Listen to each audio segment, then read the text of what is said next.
So you're seeing the security of knowing that I have a loyal man who's going to have my back, who's going to protect me through thick and thin.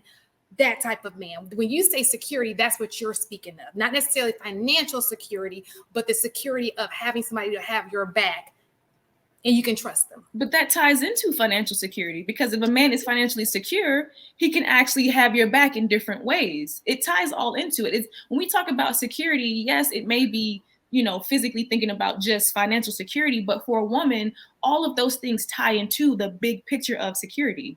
But let me just say this, and I get the back financially, but I find that a lot of men who are financially secure are the ones who run a lot.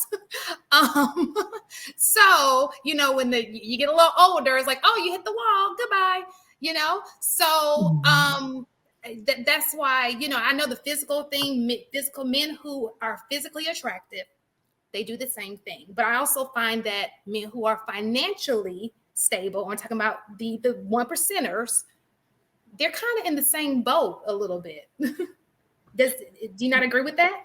I was going to say one of the things that I think a lot of times with men, and I think at times women buy into it as well, is that when they speak of men, that their responsibility or role, it has to do with providing security, that they're the protectors and the providers, right? Providing security, is that it is so limited to finances in terms of the provision part, and then in terms of the protector part is physical protection. Like if somebody come after my family, I can handle it. Whereas I think the older you get, or the more, I can't even say older, the more mature, because maturity can kind of come at whatever age based on your experiences. But a relationship in terms of expectation, in terms of maturity, is that the protector and provider role is so much more deeper than providing finances and providing physical security. Like both of those to me are intertwined with it, a little bit what Lauren was saying about, not just feeling secure and safe from a physical standpoint, that you can protect me physically, but also protecting me emotionally, protecting, my emotional well-being, protecting my mental well-being as well. And then for the provision part of providing financially, yes, that's important, but I also need other provisions as well. Like I do need you to be able to provide me with some, intellectual stimulation. Like I should be able to grow, from me being with you. There should be a lot that I learned about myself, kind of like what Lauren was saying about the mirror image. There are some things that attracted me to you because it may be something that I'm lacking within myself, and I see that you're strong in this area. So I expect you to be able to provide some intellectual growth for me, or just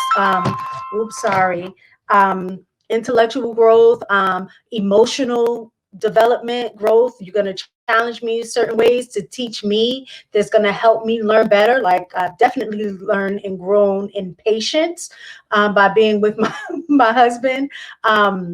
So you're going to be providing in different ways outside of just the financial part. And I think because we grow up in a society, especially a capitalistic society, that places so much emphasis on money, and money, equates to power, equates to access, things like that, that there is not enough development in those other areas. So when a man, meets a woman who makes more money than him, automatically feels like he's in competition with her, or that he has to bring her down to make himself feel more up. So that's where you have that overemphasis of masculinity that comes into the relationship, because they place so much on manhood regarding money.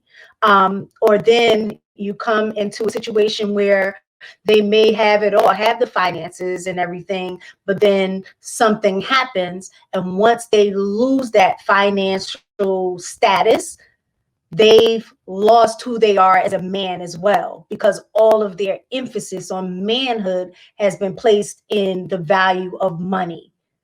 And that's why a lot of times the relationships get very difficult, because when you have a man that's in a situation where all he knows about manhood is having money and protection of a woman, and then he's in a relationship where neither one of those two things really matter, because you have a woman that makes her own money, or a woman who, you know, can provide, I ain't gonna say provide, well, she can provide her own protection to a degree, you know, like, you know, if she has her own firearm or things like that, where protection may not necessarily be a primary aspect in what she needs. Men do not know how to operate in a space outside of those two things, from the way that the society has conditioned them. But my question is, do I mean, I understand what you're saying, men don't, but I oftentimes see that women don't either. So when this guy, you're used to this guy because you married him because he's secure financially and he hits rock bottom for whatever reason. I do see women also turning their back, because remember, they went into it with financial security. This is not what they signed up for.